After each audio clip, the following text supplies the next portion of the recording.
He stole my child before she was even born, then told everyone I was unstable and imagining things. But what he did not know was that I had already traced the money he hid through a private fertility network and offshore accounts. And the moment federal agents opened an investigation, his perfect life started collapsing. At 6:42 a.m., they showed up at his house with a warrant, and by the end of that week, he was facing charges that could put him in prison for years, because the woman he tried to erase was never broken. She was building a case, and this is how I took back my child, my name, and everything he thought he could steal. You are listening to a true revenge story. Chapter 1. The Record That Shouldn't Exist. I always believed my life followed a structure. Every decision I made had a reason, and every outcome could be traced back to something I chose. I worked as a product strategist at Blue Circuit Labs in Boston, where clarity was everything. If something did not make sense, we stopped until it did.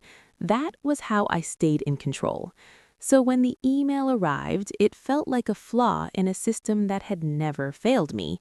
It came from Harborview Women's Medical Center. I almost deleted it. I assumed it was a billing error or a message sent to the wrong person. But something about the subject line made me pause. Discharge Summary. I opened it. My name was at the top, Elara Vance. My date of birth matched, my previous address matched, the formatting was clean, clinical, exactly what you would expect from a real hospital record. Then I saw the line that stopped everything. Delivery date, October 14th, 2022. Female infant, stable condition. I did not react right away. My brain tried to process it like any other piece of data. It tried to place it somewhere logical. But there was nowhere for it to go, because on October 14th, 2022, I was in Denver. I was leading a product launch that had taken 9 months to build. I had presentations, meeting logs, photos, timestamps. My entire week was documented down to the minute. There was no version of reality where I had been in that hospital. I read the document again, slower this time. Admission time, discharge time, physician signature, internal coding. Everything aligned. It was not sloppy. It was precise. I picked up my phone and called the number listed on the record. A woman answered, calm, routine. I gave her my name. I asked if the record was real. She confirmed it without hesitation. The file existed. It was tied to my identity. She asked if I needed additional copies. Her voice did not change. There was no confusion, no doubt. I ended the call and sat there in silence. This was not just a mistake in a file. This was a system that believed I had given birth. I opened the document again and scrolled to the bottom. There was a note attached. Patient expressed concern regarding the father, requested limited disclosure. I felt something tighten in my chest. That was not just medical language. That was a narrative, a quiet explanation, a built-in reason for why no one had seen me pregnant, why no one had seen me with a child, why questions would not be asked.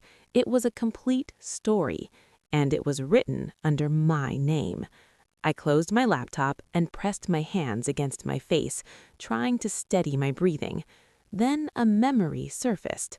4 years ago, I had sat in a consultation room at Northbridge Fertility Center. White walls, soft lighting, a doctor explaining options I was not ready to use. I signed forms agreeing to freeze my eggs. It felt distant at the time, like planning for a version of my life I might never choose. I hadn't thought about it since. Until now. The connection was not clear yet, but it was there, and it did not feel like a coincidence. I stood up and grabbed my keys. The address listed in the document was in a suburb outside the city, close enough that whoever created this expected it to be found. The drive felt longer than it was. Every stoplight stretched. Every turn felt intentional. I kept replaying the record in my head. The dates, the wording, the note. None of it was random. When I pulled up in front of the building, I didn't get out of the car right away. It looked ordinary. 2 floors, neutral paint, the kind of place you would forget as soon as you left. That made it worse. I stepped out of the car and walked to the entrance. My hand hovered over the buzzer for a second before I pressed it. Footsteps approached. The door opened. Rowan Hale stood there. I hadn't seen him in 3 years. For a moment, neither of us spoke. He looked exactly the same. Calm, composed, like nothing in his life had shifted. He didn't look surprised to see me, not even slightly. That was the first thing that felt wrong in a way I couldn't ignore. I opened my mouth to ask why he was there, but the question never came out. Because I saw her. She stood just behind him, her small hand gripping his shirt. She looked up at me, and everything inside me stopped. It wasn't just that she was a child, it was her face. Something in it mirrored mine with a precision that felt impossible. The shape of her eyes, the slight tension in her brow, the way she held herself, like she was trying to understand something she couldn't name.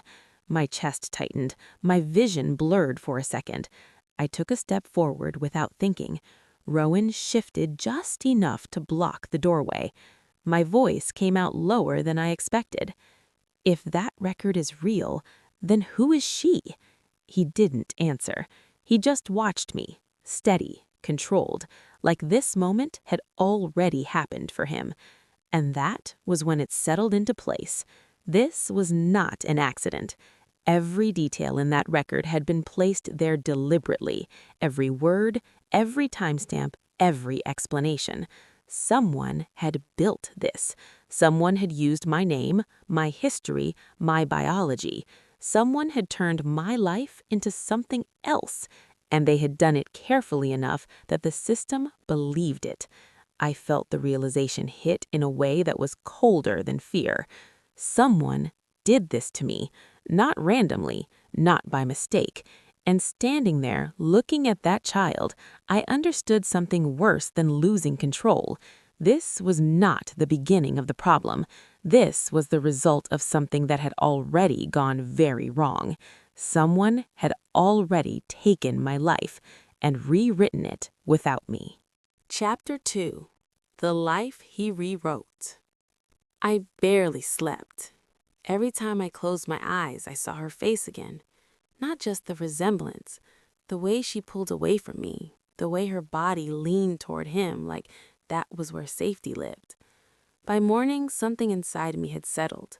Not calm, focused. I drove back before I could second guess it. He opened the door again like he had been waiting. "You need to stop doing this," Rowan said. I stepped inside anyway. No hesitation this time. Lila was on the floor with the coloring book. She looked up, then froze. Her fingers tightened around the crayon. It was the same reaction, not confusion, recognition, fear that had been planted. "What is her full name?" I asked. "You already know," he said. "Say it." He held my gaze. "Lila Arden." I nodded slowly. "And her mother?" "You." Still no hesitation. Still no doubt. I took a step closer. "You really think you can say that enough times and make it real?" He did not move. "It already is real." That was the moment I understood something important. He was not trying to convince me. He was reinforcing a version of reality he had already sold to everyone else. I turned away from him and looked at Lila. "Hey." My voice was softer now. She did not answer. I crouched down, keeping space between us. "I am not going to take you away." Her eyes flicked toward him again. He gave the smallest nod. Permission. Or instruction. She shifted slightly, still watching me. That was new. I felt it immediately. Not acceptance, but a crack. I stood up. "I will be back," I said, looking directly at him. "You can keep telling your story. I'm going to prove mine." For the first time, something in his expression changed. Just for a second, Then it was gone. "You should be careful," he said quietly. "People do not like women who abandon their children." The words landed exactly where he wanted them to. I walked out without answering, but they followed me all the way to my car, and they were already waiting for me at work. The moment I stepped into the office, the energy felt different. Conversations stopped. Eyes shifted. Not openly hostile. Worse. Quiet judgment. I sat down at my desk and opened my email. There was a message from my manager. Project reassignment. Effective immediately. No explanation, just a polite tone and a decision that had already been made. I leaned back in my chair, staring at the screen. He had moved faster than I thought. Tessa Whitaker called me in again. "We are seeing increased discussion internally," she said carefully. "About what?" She hesitated, then turned her monitor toward me. More posts. Vanessa Cole again. This time more detailed. A timeline. A story about a woman who hid a pregnancy to protect her career, who gave birth in secret, who walked away. The comments were worse than the article. Selfish, cold, unfit. I felt something tighten in my chest. "This is not true," I said. Tessa nodded. "I understand, but perception matters." That word, perception, that was what he was controlling. Not just facts, narrative. I left that room knowing I was already losing ground. By the time I got back to my desk, 2 coworkers had stopped talking the moment I walked in. One of them avoided eye contact completely. The other gave me a look that felt like quiet disgust. It was working. He was rewriting me. I did not go home after work. I drove straight to Northbridge Fertility Center. Dr. Naomi Keller met me again, this time with a different expression. Concern. "I reviewed the access logs," she said. "There was a consent form submitted under your credentials in late 2020. I stepped closer. "And?" She turned the screen toward me. "The authorization was processed through a verified channel, but the originating device does not match your previous records." My pulse picked up. "So it wasn't me?" She hesitated. "It suggests unauthorized access." I exhaled slowly. "Say it clearly." She met my eyes. "This could be considered a felony violation of reproductive law." There it was. Not confusion, not a misunderstanding. A crime. I left the clinic with something I did not have before. Direction. By the time I got back to my car, my hands were shaking. Not from fear, from clarity. I sat there for a minute staring at my reflection in the rearview mirror. I looked the same, but everything else had changed. He did not just create a lie, he built a system around it, a record, a child, a public narrative, and he put me inside it as the villain. I drove back one more time that night, not to argue, not to ask, to see. He opened the door slower this time. "You're making this worse for yourself," he said. I stepped inside. Lila was sitting on the couch again. I stayed where I was. "I'm not here to fight," I said. No one answered. I looked at her. "I know you're confused." She watched me carefully. "You're not supposed to be afraid of me." Her grip on the blanket tightened. I did not move closer. I just stood there, giving her space, giving her a choice. She did not come to me, but she did not look away either. That was enough, for now. I lifted my eyes to him. "This ends." He leaned against the wall, completely calm. "It already has." I shook my head. "No, now it starts." Something in my voice must have shifted, because this time he did not respond. He just watched, measuring. I turned and walked out, and as the door closed behind me, the truth settled into something sharp and undeniable. I was done asking for answers, because I finally understood what he had done. He had not protected a lie. He built a crime. And now, I was going to tear it apart. Chapter 3. The Evidence That Didn't Want to Exist. I did not sleep that night, not even for a minute, because once you see the shape of a lie, you cannot unsee it, and every second you wait feels like giving it more time to grow roots inside your life. The next morning, I sat across from Cassandra Reed in a glass office that overlooked downtown Seattle, the kind of place where decisions did not care about feelings, only outcomes. She studied me for less than a minute before speaking. "You are not here to tell me a story," she said. "You are here to win. Can you handle that?" "I already lost once," I said. "I am not losing again." She nodded once, satisfied, then slid a folder toward me. "Then you follow my rules.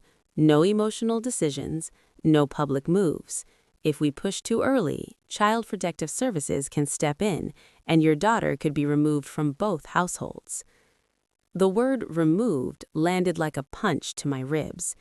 "That cannot happen," I said. "Then we build this properly," she replied. "We prove not only what happened, but how it happened."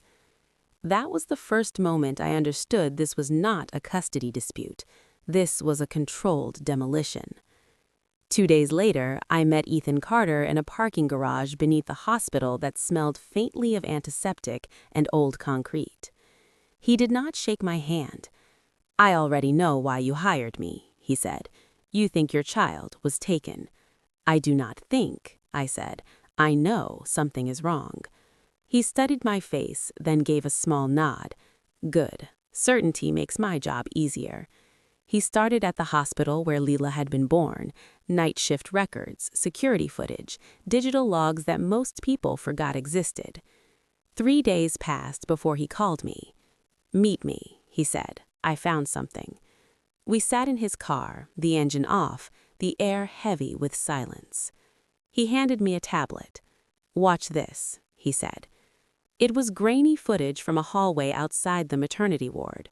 A nurse walked past, then another, then a woman in scrubs appeared pushing a bassinet. Something about her movement felt wrong, too deliberate, too careful. "That is not in the official staff roster," Ethan said. "Are you sure?" I asked. "I checked twice. She does not exist on their system for that shift." My chest tightened. "What about the baby?" I asked. He zoomed in slightly. "The tag was swapped," he said quietly. "Same format, different code."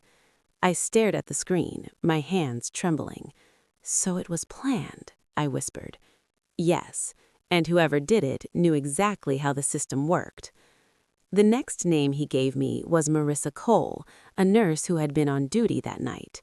We met her in a small diner on the outskirts of the city. She kept looking over her shoulder like someone might be watching. "I should not be talking to you," she said, her voice low. "You are not," Ethan said calmly. "You are clarifying a memory." She swallowed hard. "I remember something felt off," she admitted. "There was a woman I did not recognize. She had credentials, but they looked new, too new." "Did you report it?" I asked. She shook her head. "I was told not to ask questions, that everything was handled." "By who?" Ethan asked. She hesitated, then whispered a name. "Rachel Dunn." Ethan's expression did not change, but I felt the shift. Later that night, Ethan called me again. "I traced her," he said. "Freelance medical contractor, no fixed employer, but she received a payment right before your delivery." "From who?" I asked. There was a pause. "A shell company," he said, "but it connects back to someone else." I already knew the answer before he said it. "Miles," I whispered. "Yes." The room felt smaller, like the walls were closing in. "He planned this before she was even born," I said. "That's what the evidence suggests," Ethan replied. A week later, Cassandra filed for emergency custody.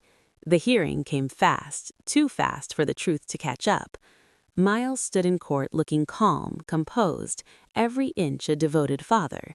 He spoke about stability, routine, what was best for the child. I stood there with fragments, suspicion, incomplete proof. He listened, then made a decision. Temporary custody remained with him. It felt like the floor disappeared beneath me. Outside the courthouse, the air was cold and sharp against my skin. I leaned against a stone column, trying to breathe, trying to understand how I could be so close to the truth and still lose. That night, my phone rang. It was Cassandra. "It came in," she said. I sat up immediately. "What came in?" "The DNA results." My heart started pounding. "And?" I asked. 99.98%. She's yours." For a moment, everything went silent. I closed my eyes, letting the truth settle inside me heavy and undeniable. "I knew it," I whispered. "Knowing is not winning," Cassandra replied. "Not yet." I frowned. "What do you mean?" "We do not reveal this now," she said. "If we show our hand too early, he adapts. We need the full chain, the hospital breach, the payment trail, the intent." I clenched my jaw. "I want her back," I said. "And you will get her back," she replied. "But you will also make sure he never gets near her again." I looked down at the printed results in my hand. The proof was there, the answer to every doubt, every sleepless night. And yet, it was not enough. Not yet. "This is bigger than custody," I said slowly. "Yes," Cassandra said. "This is criminal." I understood then. This was not just about proving I was her mother.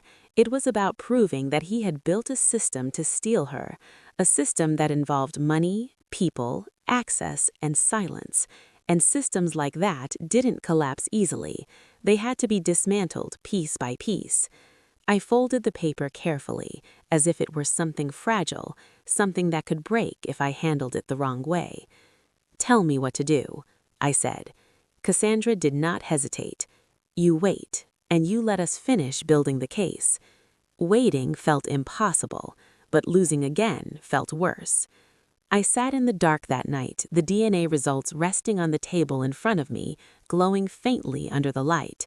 The truth was finally in my hands, and yet it was not enough. Not yet. Chapter 4: The Story Breaks. I moved before he could recover. There was no hesitation left in me. By the time Daniel realized what was happening, every piece was already in place. We filed the full motion in Brookdale Superior Court before sunrise. Not a claim, not a warning, a complete reconstruction of the truth. Cassandra Blake walked beside me through the courthouse, her pace even, her focus sharp. "This is where it turns," she said quietly. "I know. He will fight harder now." I looked straight ahead. So will I. The courtroom filled slowly, but the tension was already there before anyone spoke. Daniel sat at the defense table, posture controlled, expression steady. But it was thinner now, more effort than instinct. He looked at me as I took my seat. "You are making a mistake," he said under his breath. I met his gaze. "You already did." The judge entered and the room rose. Judge Eleanor Whitaker did not waste time. "Proceed." Cassandra stepped forward. She did not rush. She did not raise her voice.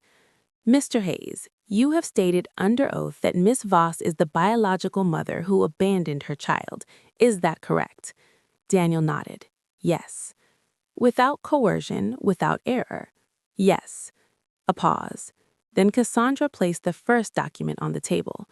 Audit logs from Northbridge Fertility Center, December 2020. She turned it toward the bench. Access to genetic material under Miss Vass's credentials. Daniel leaned forward slightly. Authorized access. Cassandra nodded once. Dr. Naomi Keller. Dr. Keller stepped forward, her voice calm but firm. The access was recorded under Miss Voss's account. However, the device signature and biometric data do not match her established profile. A ripple moved through the room, quiet but undeniable. Cassandra did not acknowledge it. She placed the second document. Financial transfers routed through a private account linked to Mr. Hayes, payments made to an individual identified as Rachel Dunn. Ethan Cross stepped forward.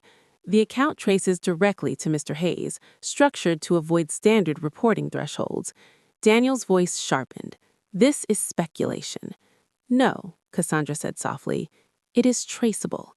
She let the silence settle again. Then she continued. A birth record from St. Aurora Medical Center. Marjorie Hale approached slowly, her hands tense. I was on duty that night. The patient file listed Miss Voss. The woman in the room was not her. A louder shift this time. Someone in the gallery whispered. The judge did not look up, but her attention sharpened. Cassandra turned slightly toward the screen. Security footage from the same night. An image appeared, a timestamp, an entry under a hospital identification that did not match the database. The credentials used do not correspond to any verified staff or patient identity. Daniel leaned forward, his composure tightening. This is speculation. No, Cassandra said softly. It is traceable. She let the silence settle again. Then she continued. The envelope, the final one. She did not open it immediately. She placed it in front of the judge. A certified DNA analysis, independent verification included.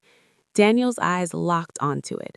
For the first time, there was no control in them, only calculation. Cassandra spoke again, measured and precise. The results confirm a direct biological link between Miss Voss and the child. She paused. There is no corresponding medical record of pregnancy under her identity. A silence fell over the room, not empty, heavy, the kind that shifts everything. Daniel pushed forward suddenly. DNA results can be flawed, contaminated, misinterpreted. His voice was louder now, sharper. You are building a narrative to destroy my family. The judge looked up. Mr. Hayes, you will maintain composure. But the crack was already there. Cassandra did not interrupt. She allowed him to speak, allowed him to lose control. Then she asked one question. Would you like to challenge the lab certification, the chain of custody, or the independent verification process? Daniel opened his mouth, stopped, closed it again. No answer. For the first time, his silence worked against him. I felt it shift, not just in the room, in him. I was no longer defending myself. I was watching him unravel. I turned my head slightly. Lila was seated in the gallery. Her hands rested in her lap, still, but her eyes were on me, not avoiding, not hiding, seeing. I held her gaze for a second. She did not look away. Something inside my chest tightened, then steadied. Cassandra stepped back. She had nothing more to add because she did not need to. Every piece was already in place. The judge reviewed the documents in silence, long enough for every second to stretch, long enough for the weight of it to settle. Daniel shifted again. His hand tightened against the table.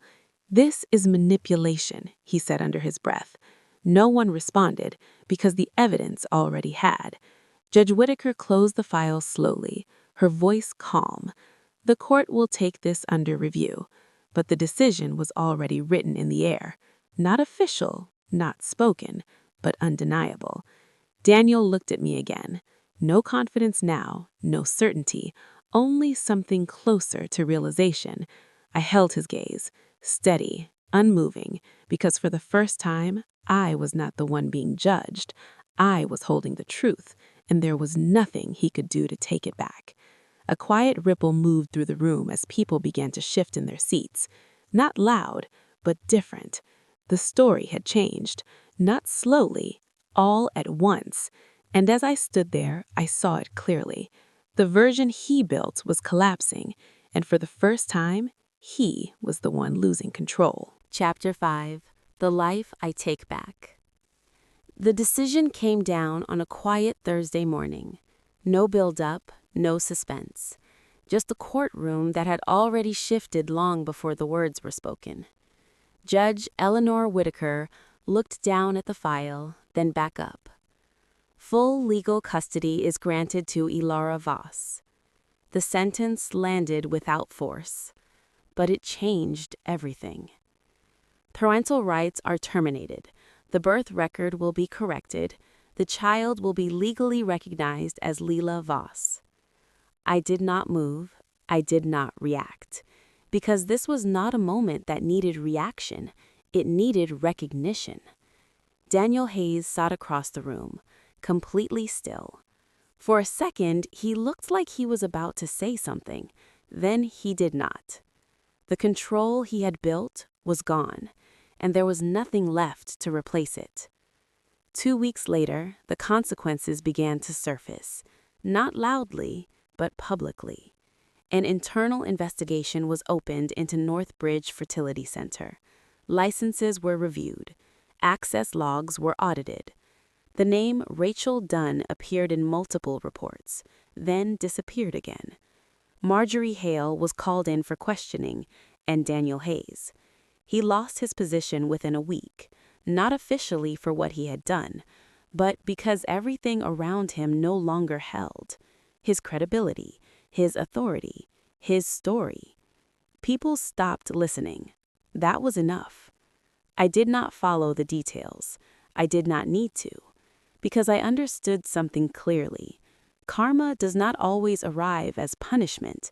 Sometimes it arrives as absence, the removal of control, the silence that follows when no one believes you anymore. That was what he was left with, and it was more than enough. The first day Leela came home was quiet. No celebration, no dramatic moment, just a small bag in her hand and a space that did not fully belong to her yet. I opened the door and stepped aside. She walked in slowly, looking around like she was trying to understand what this place meant. It was not perfect. There were still design sketches on the wall, notes scattered across the table, a life that had been interrupted and rebuilt at the same time. I did not try to explain it. I did not try to make it feel like home. I just let her see it. The first few days were careful. She stayed near the edges of rooms, watched more than she spoke, tested every moment without saying it out loud. I did the same. I did not ask questions she was not ready to answer. I did not force conversations. I showed up. Every morning, every night. The same way. Consistency over explanation. Presence over proof. That was how trust started. Not with words, with repetition. One evening, I was sitting on the floor organizing a stack of papers when I noticed her standing in the doorway. She had been there for a while, watching. I looked up. "Hey." She did not respond right away. Then she took a small step forward. Not enough to close the distance, but enough to change it. "Are you staying?" she asked quietly. The question was simple, but it carried everything. I felt something shift inside my chest. "Yes," I said. Her shoulders lowered slightly, like something she had been holding on to was finally released. She walked closer, not all the way, but closer than before. That was how it worked now. Small movements, real ones. Later that night, as I was cleaning up in the kitchen, I heard it, soft, uncertain. "Mom." I stopped. The word echoed in the space between us. Not forced, not rehearsed. Real. I turned slowly. She was standing there, looking at me like she was waiting for me to react. I did not rush toward her. I did not overwhelm the moment. I walked over, steady and calm. I stopped just in front of her. "Yeah," I said softly. She hesitated, then leaned slightly into me, just enough. I placed my hand gently on her shoulder, not holding, not claiming, just present. And for the first time, it felt complete. Not perfect, not finished, but real. That night, after she had fallen asleep, I sat alone in the living room. The apartment was quiet, but not empty. I looked at the walls. A drawing was taped near the corner. 3 figures, none of them crossed out. I let out a slow breath. He had taken my name, my child, my story, but he never owned who I am, and in the end, that was what mattered. I did not destroy his life. I did not chase revenge the way people expect. I did something much simpler. I took mine back, and somehow, that was worse for him than anything else I could have done. If you were in my place, would you have gone to the police the moment something felt wrong, or would you have waited to protect the child first? Do you believe justice finds you, or do you have to build it piece by piece, like I did? And if someone rewrote your life without your consent, would you forgive them? Or would you make sure they never had the chance to do it again?